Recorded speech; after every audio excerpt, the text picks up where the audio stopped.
Every time we see a banking conversation, you're like, Kenya Bankers Association is the umbrella that represents the banking sector in this country. And we'd like to hear from them, you know, instead of calling one bank and then they talk about it, why don't you just call the ones that advocates for all bankers? The umbrella.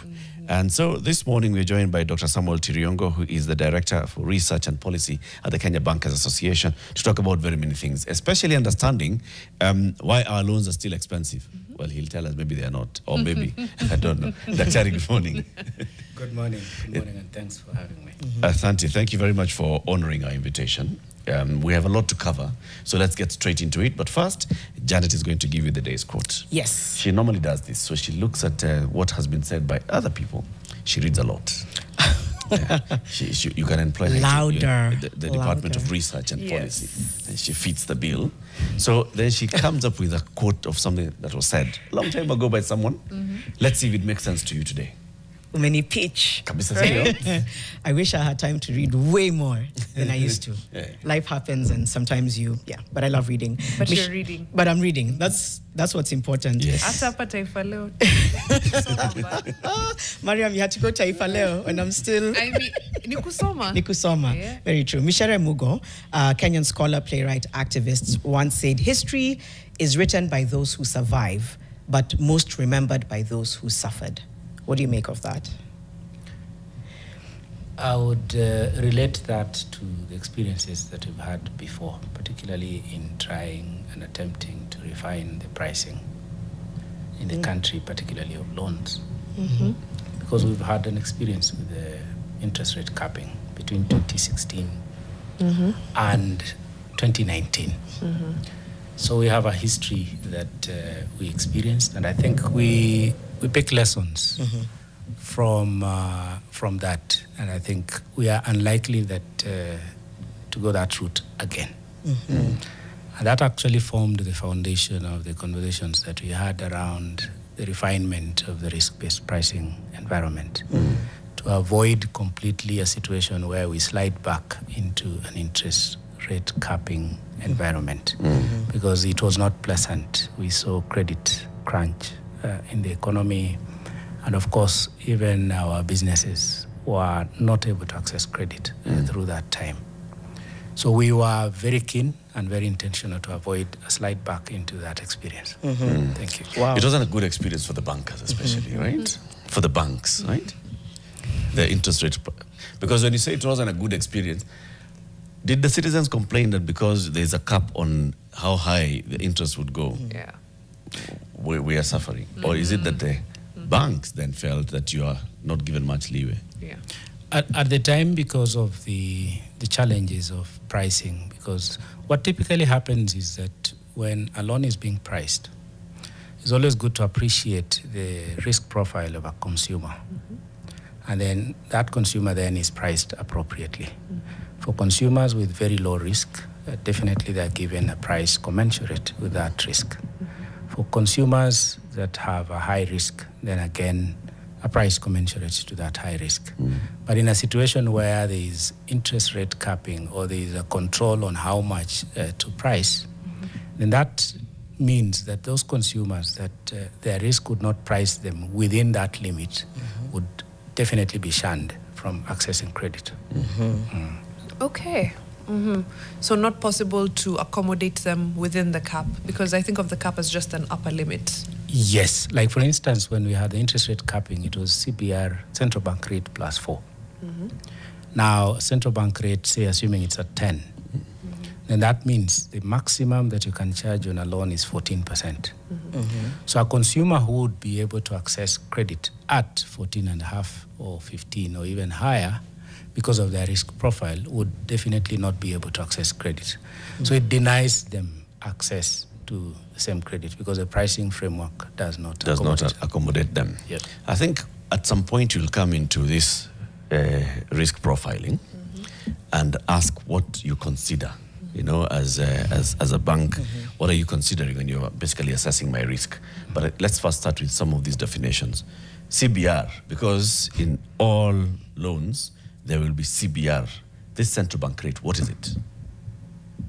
The central bank rate is actually is a policy rate So the central bank would consider a number of developments in the economy, from the macro economic situation in terms of inflation, in terms of growth, in terms of exchange rate, and in terms of generally the risk in the economy, and then set the central bank rate. Now, the central bank rate would act as a signal to the market on the direction that market rates would actually have to take. Now, the transmission of that is through various channels, and one of them is the interest rate channel. So the central bank rate also is a rate at which, plus some margin, the rate at which banks can access facilities from the central bank as a measure of last resort. Mm-hmm. Remember, I'm insisting on measure of last resort. So in the event that market is able to access liquidity or funds from within without necessarily having to access the central bank, then the central bank rate would not be applied in that case.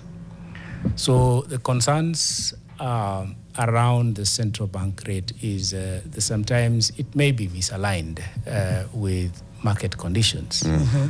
And of course, that's always a common practice even in other countries. Mm-hmm. Because one is not directly determining the cost of funds, because banks can only access funding from the central bank as a measure of last resort. Mm. So it's a signal to that extent, but it was not previously tied directly to market operations, because the only time that it would be applied is when a bank would need funding from the central bank. But ideally, it would give a gauge of where likely the direction of interest rates in the market. So we can say that is the floor. Mm-hmm. Yes. That's the basis upon which now interest rates are calculated. Mm-hmm. There's no time when a bank will give you a loan lower than the CBR. Interest rate lower than the CBR. Mm-hmm. Ideally, but we've seen situations where even some of the loans could be priced on the T-bill rate previously, before we get into the framework that we are getting into now. Mm-hmm. And definitely there are instances where the T-bill rate would actually be below the CBR. So they've kind of given the general direction of the movements, particularly on the movements, but not directly tied to the base for lending. But there are also products that are actually benchmarked on the central bank rate. Okay. Yes. You say direction, but it's also how legally binding is it for the banks? Because we've seen the central bank call for banks to reduce interest rates in tandem with the reduction of their central bank rate time and time again, and they're ignored. And then the central bank says, we know what, we'll start penalizing. Is it 50,000 or 100,000 per every default like loan? It was something small, like it started with something small, bob. like was it 100, 1,000, and then it graduates. So yes, is the CBR rate legally binding? Yes, and if so, why do banks choose to ignore the directives from the central bank? I would not say choose to ignore. I would say perhaps there's explanation behind it, and I would want to give it. From August 2023, what happened? But it's legally binding, yes? Is not legally binding. Remember that we have a free market economy at the moment. That's the framework that is applied in Kenya. And the free market economy, it means that you also have to reflect the forces of demand and supply in the same economy. But one innovation or intervention that the central bank did in August 2023 was profound, in the sense that the central bank really gave us a good indication of how best to tie the central bank rate to market interest rates. Because the central bank announced that now the interbank market would have to be aligned to the central bank rate. And the reason behind that was really to reinforce the transmission from the central bank rate to the market rate. But remember that the interbank rate is again the rate at which banks lend to each other on a daily and an overnight basis. So what the central bank did was to announce that now going forward from August 2023, the interbank rate can only be priced within CBR plus 250 basis points, plus or minus 250 basis points. That has subsequently been reduced to 150 basis points and now 75 basis points. Now we have CBR at 9.5. Okay? So if we add 75 basis points, we have 10.25, and on the other side we have 8.75. So the interbank rate is actually a rate that, of course, as I mentioned, banks are lending to each other. So they can only lend to each other on an overnight basis within that window of 8.75 and 10.25.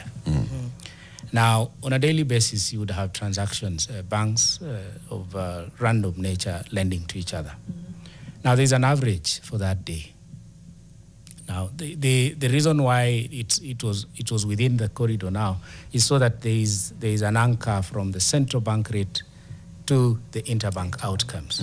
Okay, so with that, that in itself enables the transmission from the central bank. So if today the central bank rate was pushed from 9.5, say, to 9, so the transactions on the interbank would also have to come down by the same magnitude. And because this is a wholesale funding for banks, it really reflects the cost of accessing money on a daily basis by banks.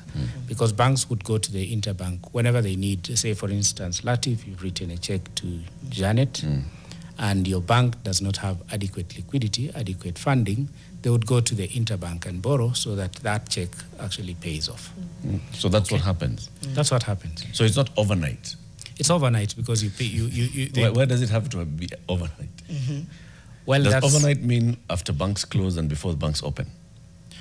Well, it usually closes, I think, by 3 o'clock. Okay. But then by 3 o'clock the following day, again, you have to repay the funding. Right. But there can also be more than a day lending from one bank to another for various reasons. That market is open for all. But predominantly, most of our transactions, I think more than 98% are overnight. 24 hours. So CBK issuing the directives and penalizing, I'm trying to reconcile that with what you've just explained. Where exactly are they coming from? So it was just hot air? No. The penalties that the central bank announced was, okay, let me start from where all this began, is that February this year. No, before February this year. Okay. Remember, we were coming out of interest rate capping 2016 to 2019. Then after that, we went into an agreement with the central bank to publish a banking sector charter, which has 4 pillars. One of the pillars is actually risk-based credit pricing. The other is customer centricity. The other is adoption of ethical practices. And the other is transparency. Now, on the risk-based credit pricing, each bank was mandated to prepare a model previously before this announcement. To put together a model for lending and then seek approval from this sort of agreement to the central bank for purposes of it to be rolled out. Now, during that time, of course, there was commitment on the side of the banks to be able to align their lending within that model. So the inspections that central bank would do, apart from the conventional inspections that they would do on the banking sector in terms of general practice, is also the alignment to the model that was approved. Right. And therefore, where there was any breaches, then penalties could easily be put forward. But that's for the models that are now becoming defunct as we transition into the new pricing framework. Now, in that framework, in the risk-based pricing framework, each bank was to determine its own base. So it was differentiated from one bank to another. And then, so you can already imagine that it then becomes very difficult to compare banks from one to the other. And again, if you look at global best practice, the base rates are usually uniform. If you go to the UK, we have SONIA, Sterling Overnight Index Average. If you go to the US, we have the SOFR, and all that are actually unified across the market. So it was also the recognition that it was not going to be sustainable for us to continue applying the differentiated base rates across the market. And therefore, we needed a unified base rate. Which is the new formula. The new formula that now we have. Now, under the new formula, of course, those base rates would be determined by the cost of operation of a bank, the shareholder return, and then there is a risk premium on it. But now, how each bank appreciates and onboards them into the model would be differentiated. Right. So one, for comparisons, it's very difficult, even for consumers. Today you can be told one bank, the base rate is 12, another one is 14. So for you, it can be a bit confusing. Yeah. But now with the unified one, we only need to explain one base rate. Yes. I don't know, maybe I'm the one who's not catching up. I still am not getting why banks were slow to reduce interest rates in tandem with the central bank. Yeah. That part is still not... The central bank's directive. Yes. Which sounded urgent. One of the reasons, remember that the Kenyan population, the Kenyan consumer is becoming savvy every so often. And now there are opportunities for consumers to, which is actually a very good development because with that's a reflection of a growing economy, is that, look at this, you have a depositor. Say, for instance, who has 1 billion shillings in the bank, and rates are going up in the market. This consumer wants to be given a fair compensation for their deposit. Yeah. Okay? So what happens is that if they had a fixed deposit to the bank, they would easily want to have another conversation on how best to get the best rates in the bank. Yes. This consumer would go to bank A and say, okay, this other bank is offering me this rate. For this money that is in your bank. In your bank. Yes. And therefore, if you don't revise it now, I would actually move the money to the next bank. Yeah. So a bank is compelled to move the rate very fast in terms of deposits. Remember that banks are in the business of mobilizing deposits and extending loans backed by the same deposits. Okay? So that's when rates are going up. The consumer wants the rate revision now so that there is no loss. When the reverse is happening, what happens? The consumer that had locked their money at 15% would want that money to remain in place for the duration of the lock. For as long as possible. Yes, the central bank rate has come. Banks are also considering to push down the rate. But remember the cost of... the owner of the money does not want the rate to come down until the expiry of that contract. So the cost of funds to a bank remains elevated. So there is pressure on the bank to reduce the rates. And remember, most of the loans are determined by the cost of funds is really based on those wholesale depositors. Yeah, because that's where the bulk of the funding comes from. That's then extended to the rest of the economy. So the banks are still having a higher cost of funding on their books, but then there is pressure on rates to come down. So the central bank rate has come down by 350 basis points cumulatively, but then there is still this pressure. That rate decline becomes slow over time. I hear you. I'm just wondering, and it's a competitive industry, so I understand, and depositors will of course shop for the best rates for themselves.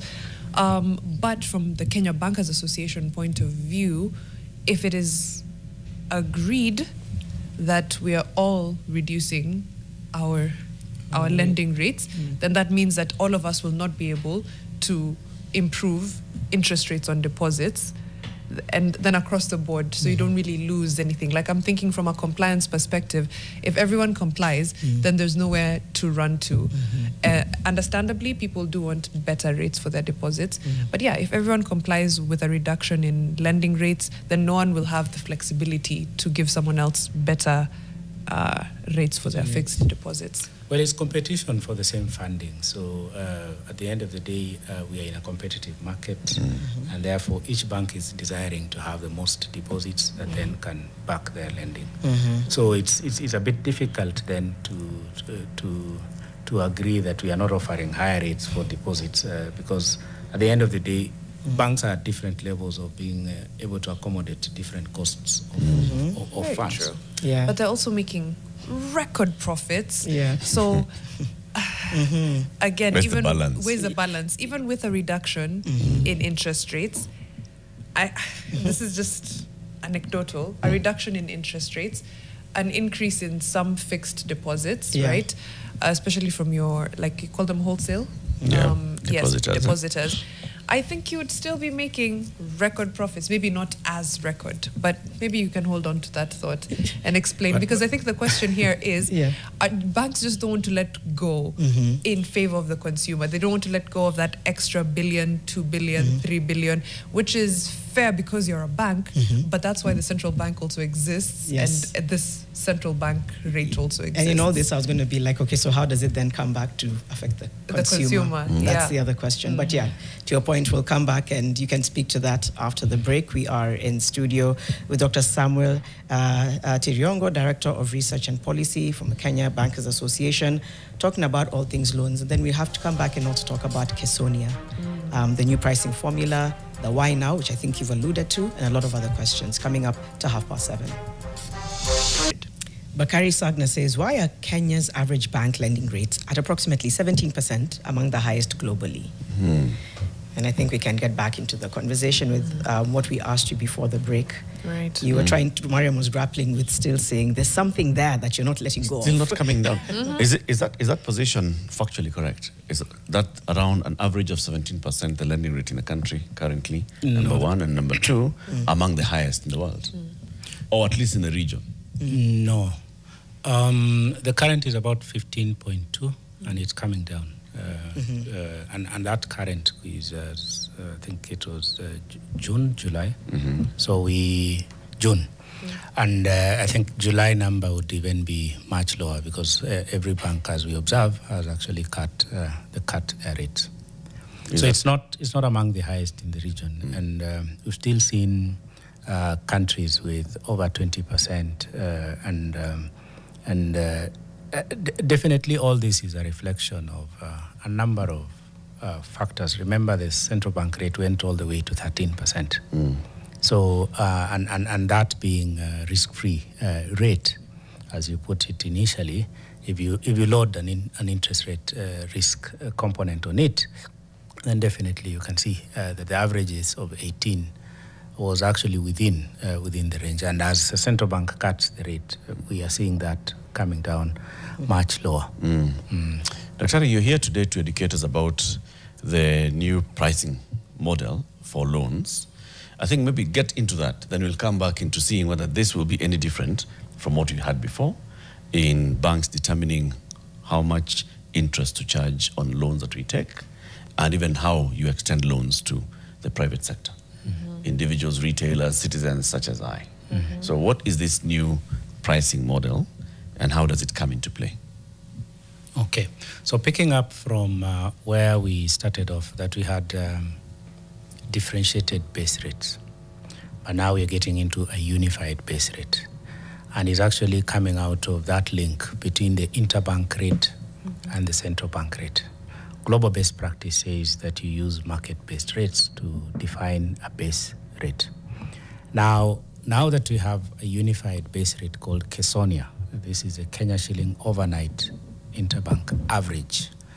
The first, of course, KES is a Kenya shilling, and then overnight interbank average.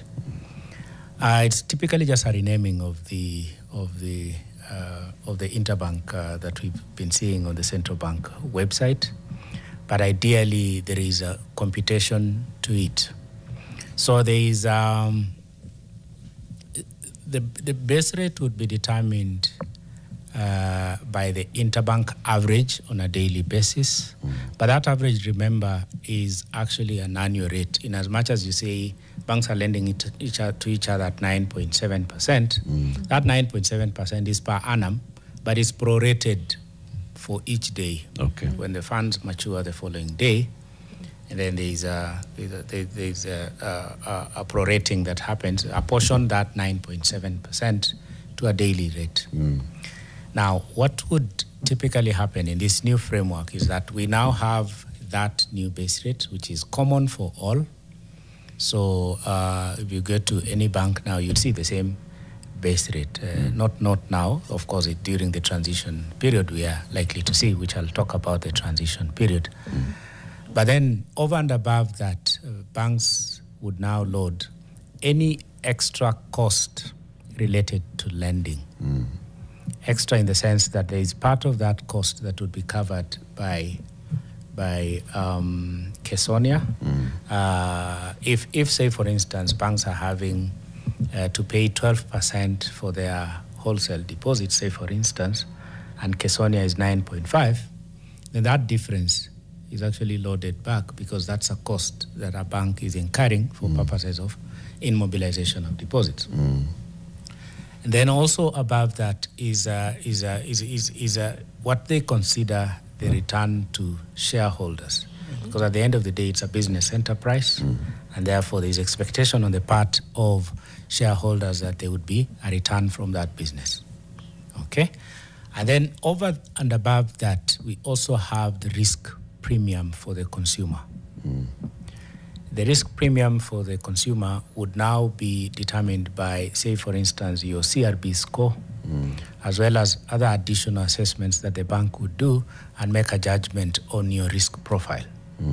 So your consumer risk profile would matter most within this new framework because it clearly maps you within that pricing, and your lending rate will strongly reflect your risk profile. Or of course, at the onset, that defines a lending rate in a typical day. But overall, the cost of credit would also reflect things like at onboarding, you have legal fees, you have negotiation fees, you have insurance, valuation, all those things that come in, which are usually typically one-off costs at the beginning of the loan. But the lending rate would be defined by Kesonia, and then a premium that is loaded. And that premium has the extra cost related to lending. It has a shareholder return, as well as a reflection of the consumer risk profile.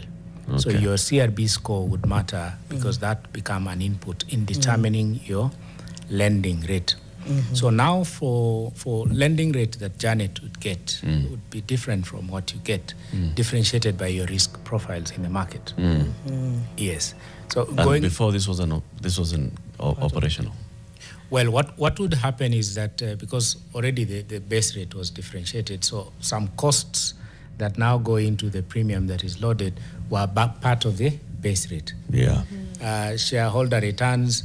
There was no disclosure framework on how much you're targeting for your shareholder return, and even the risk premium. There was not full disclosure on how you actually compute that risk premium. So the expectation is that banks would be preparing their models and actually share also with the central bank how they would be doing a credit scoring of each of customers. So you now find that there is more transparency on the side of, now that we know what Kesonia is, how can we unbundle the premium K so that consumers are able to appreciate. They may not have control over return to shareholder, but there is an element of what consumers drive, particularly on the cost of operations related to lending. And then there is what they can do on their credit risk profile. Okay. Because if today you're told that your credit risk profile adds you to your lending rate 4%, say for instance, I'm just using it for demonstration's sake, tomorrow I'll be keen to know, how do I credit repair? How do I reduce this, improve my risk profile so that I'm able to get only 1% or even 0.5% loaded on my lending rate, so that essentially my lending, the cost of credit becomes much lower. So there's an opportunity for consumers also to appreciate what's driving their cost of capital, and then remedy through the actions that are within their control. Okay. So from that standpoint also, even the policymakers would be able to know banks are incurring so much cost in terms of operations. And I know this was a conversation about 15 years ago. Central Bank was saying, what are your costs of funds? And banks were indicating that, say for instance, moving funds from one region to the other. And as a result, Central Bank agreed with the Kenya Bank Association, can we start establish currency centers across the country so that the distance that banks take to move funds from the central bank to their offices then becomes much shorter. So all that go into reducing the cost of operations of a bank.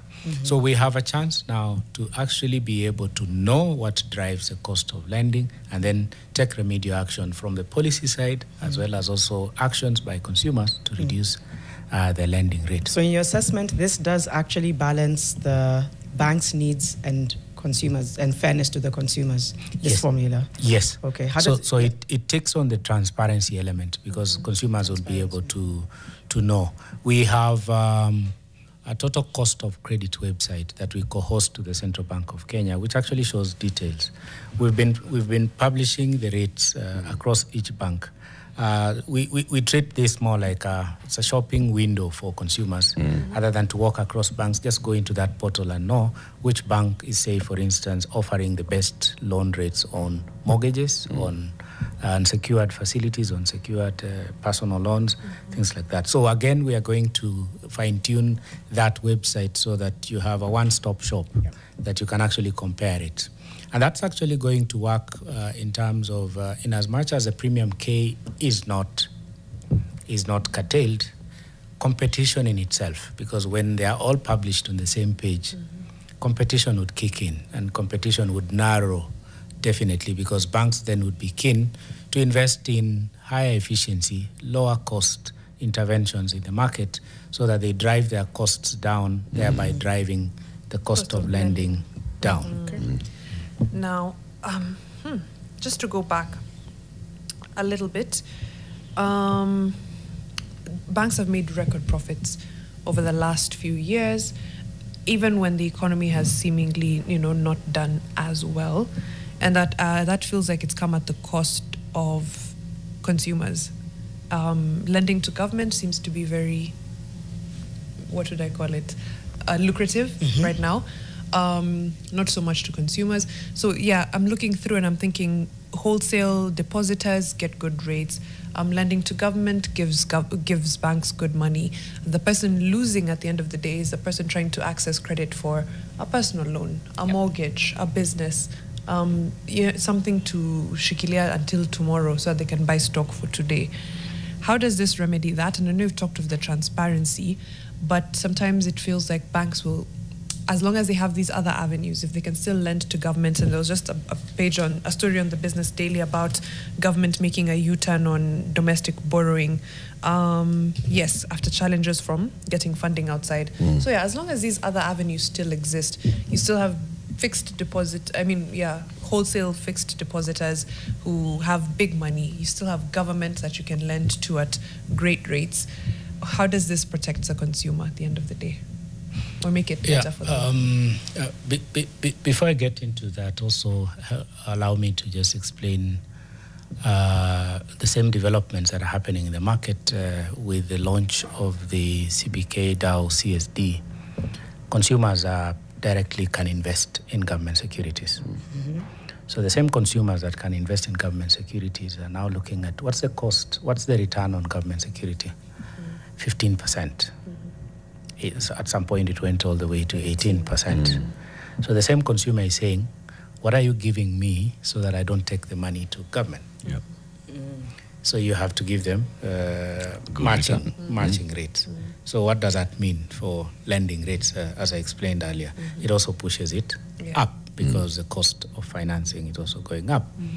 Now, banks would treat government investments in government securities. Of course, this is government borrowing. So government is like a borrower.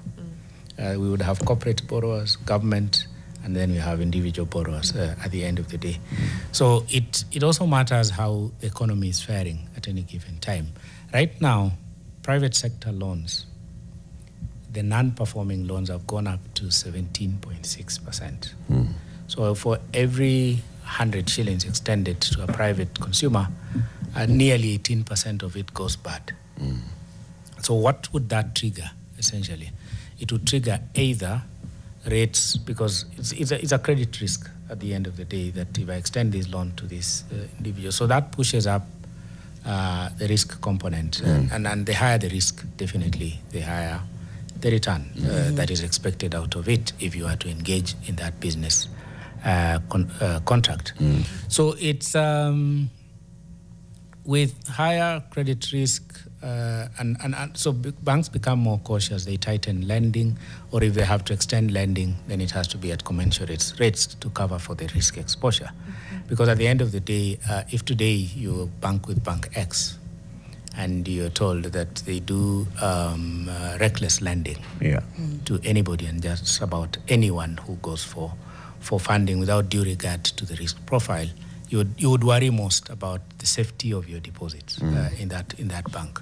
You would expect prudent lending practices in terms of take due care of the funding that has been availed to you. So banks either tighten lending when credit risk, like for instance, the non-performing facilities are going up, or extend to less risk consumers. And that one of the less risk consumers is actually government at the time. But that's usually a typical cycle that happens. So there are seasons when you lend more to government, you come back, lend to private sector, as you watch and actually assess the evolution of that risk in the market. Okay. So, but it would be important for the market also to understand that the average return on assets for the banking sector for the last 5 years has fluctuated between 3.5 and 4.5. So out of all the assets that the banking sector has, which is now nearly 7 trillion shillings, on average, the return is about 3.5 to 4.5%. I know the announcements come in the volume, quantum, but consider that in the light of how much has been invested to gain that. Yes. Okay. So the return is just about 3%. 3%. Okay, that's for the shareholders. I want to talk about the borrower. The borrower, All right? How does it And work in real time? How this new Kesonia would then bring in the risk premium for consumers, because my credit score and all will change. I want to hear from you directly, Daktari, that I will be able to negotiate with the bank on my rate based on what I also have access to as my risk profile. That is not just the bank that is profiling me, that there's a third entity that can profile me. So when I'm coming to you, you're looking at my profile that has been provided to you and to me by a third entity. That way, it's better. Because if I'm coming to you and you're the one who's profiling me and thinking, Rick, Not sure this one. I'm looking at how much money you have in your account, how much you're asking for. But you're not considering, I have been in the borrowing market for, let's say, 25 years, never defaulted once, taken several products, repaid on time, and my Credit Reference Bureau, just the other day it was started, it has captured me, it doesn't have anything negative on me. But just beyond that, Kenya Power does not have a beef with me. Water companies don't have beef with me. Internet service providers don't have beef with me. Mobile service providers don't have beef with me. My landlord does not have beef with me. I am therefore a safe person. My suppliers, school where I pay fees don't have beef with me. All those things should come into play in my risk profile. Do they? Now, that's precisely the point around the refinements of the credit pricing that we're having now. The focus now is on the individual. And the individual, once it's availed to you, what's driving your cost, and you're told that your risk is actually this high, then you can actually have a conversation now with your bank and tell them, hey, I'm ticking these boxes all over. Can we have another discussion, a negotiation? Because I can demonstrate that there's no risk on me, having demonstrated with all other payment channels that I actually engage. You can see that. So because traditionally we must admit that also what we have seen over time in the banking sector is the creation of a product that carries a price on it. Now, there will be less of that because you have a product, but it can only be priced based on how you present yourself as a consumer. So, and this is the greatest opportunity that then, as a consumer, you can actually see the merit of making sure that you are in good standing all over the place. Because right now in the market, even some of the credit bureaus that we have started picking information even from non-bank sources. And as a result, that really helps you to be able to have a more comprehensive credit score that then you can take and say, I'm showing very green light on various fronts, and therefore, could you consider this? Now, that conversation is going to be healthy, definitely, and would deliver benefits to the consumer. Is that one of the reforms that are coming in? That's my concern. That is coming. That CRB, which is outside of the bank and outside of me, is getting access of all this information from all these other places, and you will use that as that is the soul. You're not going to start looking at me and thinking, you know, Eric, his age bracket and all those kind of things. That's fair. Yeah, we are also engaging the CRB so that there is a comprehensive capture of full information of the consumer on the other side. But of course, this is a journey that will have to be taken.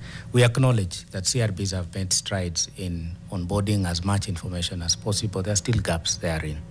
And therefore, the need for us to start looking at additional information that is availed by you. If you're an enterprise, can you bring your business plan, your revenue projections and things like that, which may not necessarily be reflected currently in the CRB score?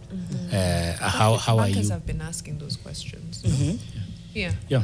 But sometimes they do, but then they retreat, and the guys of credit are people who are unapproachable.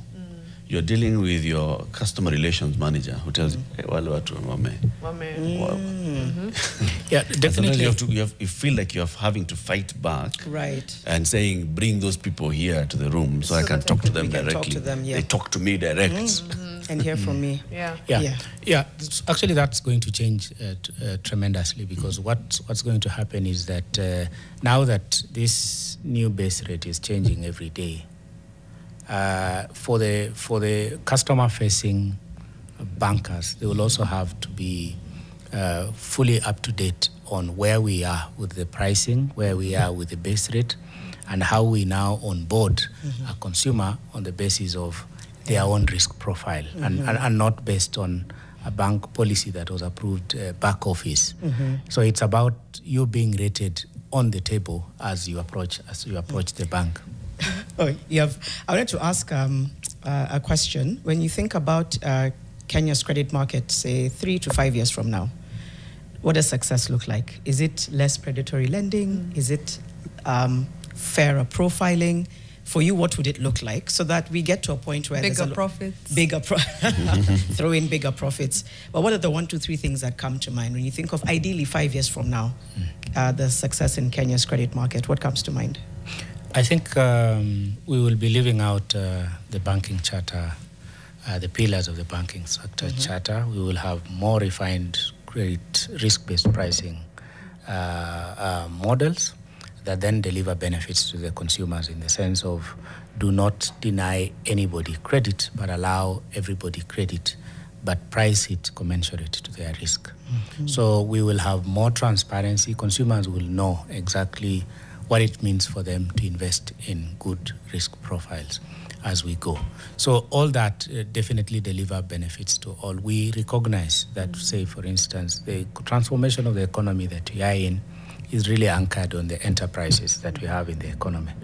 And all those enterprises, even as we consider the approaches that we are doing on the pricing side, We will also invest very strongly in very strong financial literacy programs that then enable everybody have a view and a critical understanding of what they can do to improve their cost of accessing financing from the banking sector, because that's essentially what will determine their growth going forward. Okay. We have like 2 minutes or less just before we close. Apologies, had you spoken to hacking earlier? No. Just quick one. What are the stop gaps being put in place by banks to stop the pilferage? Hackers steal 1.5 billion from Kenya bank customers. That was the front page of the Business Daily. It's the front page of the Business Daily today. Yeah, how much are banks losing to hacks and pilferage within the system? And what stop gaps are you looking at to protect your monies and our monies? I'll talk about, because these attempts, of course, are criminal. This is cyber criminal activities, and banks are in the business of continuously strengthening their systems to be sure to avert losses that we are seeing. But definitely in that effort, there can be a few leakages that can actually happen, but definitely a lot more is actually averted because attempts are there every day. But it's the systems that are strengthening by the day. We take every attempt as a learning point to enhance systems. And I'm sure you've received messages from time to time. This weekend we are closed for upgrades of systems and things like that. So all that is geared at protecting. And I think what's happening is that the losses are becoming smaller and smaller with time because the system upgrades that are happening are able to detect fraud early enough and are also able to, and then remedial measures are taken. At the Kenya Bankers Association also, we allow information sharing across banks. Like if an attempt on one bank is like an attempt on all, so that all other banks take caution when one is attacked. And that really has helped a lot because you know the nature of the attack, and then you actually have a consideration on how best to safeguard your systems as you go. Okay. We'll do a follow-up to this conversation for sure as the new formula is rolled out, and of course we can see it in practice, and consumers can say, you know what, does this feel commensurate to my risk profile? Do I understand how we arrived at this number, and so on and so forth. But thank you so much, Daktari, for making time for us this morning. Thank you too for the opportunity. Right. Thank you. Right, so it is coming up to 8 a.m. In the next hour, we reflect on the harrowing Westgate attack, coming up to 12 years since that really unfortunate tragedy took place. That's coming up in just a moment. We'll be speaking to Joseph Madenge, and a little bit later on, a survivor called Rachel. Stay with us.